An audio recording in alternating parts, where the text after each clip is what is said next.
Une de l'actualité africaine cette semaine. Gabon.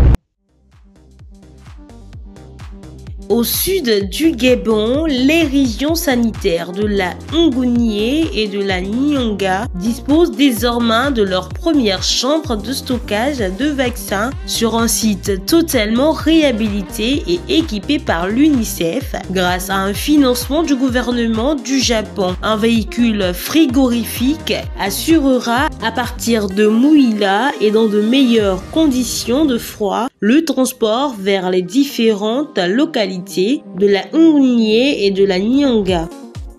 Burkina Faso.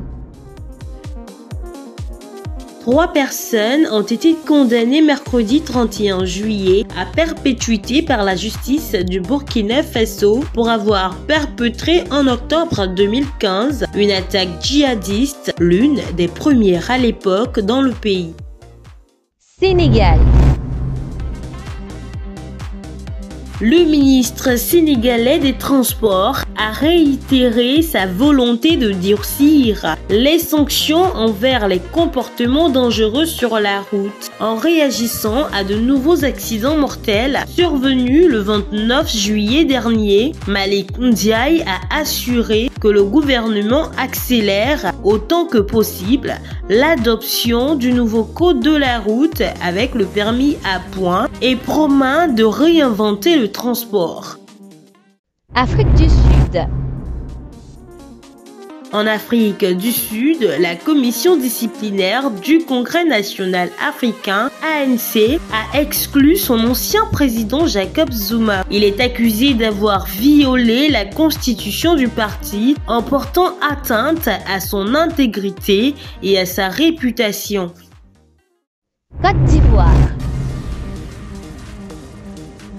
En Côte d'Ivoire, après la destruction du quartier abattoir de Port-Bouët en juin, le district autonome d'Abidjan a commencé à demander que les habitants du quartier Zimbabwe quittent les lieux avant sa démolition. Selon les autorités locales, ce site ne respecte ni les normes ni la réglementation en matière d'urbanisme et d'habitat. Désemparés, plusieurs riverains se sont réunis samedi 27 juillet devant le centre de santé local pour demander que leur logement soit épargné.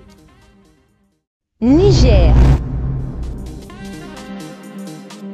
Au Niger, la cour d'appel de Niamey a ordonné lundi, le 29 juillet, la libération provisoire de 4 anciens ministres du régime déchu de l'ancien président Mohamed Bazoum.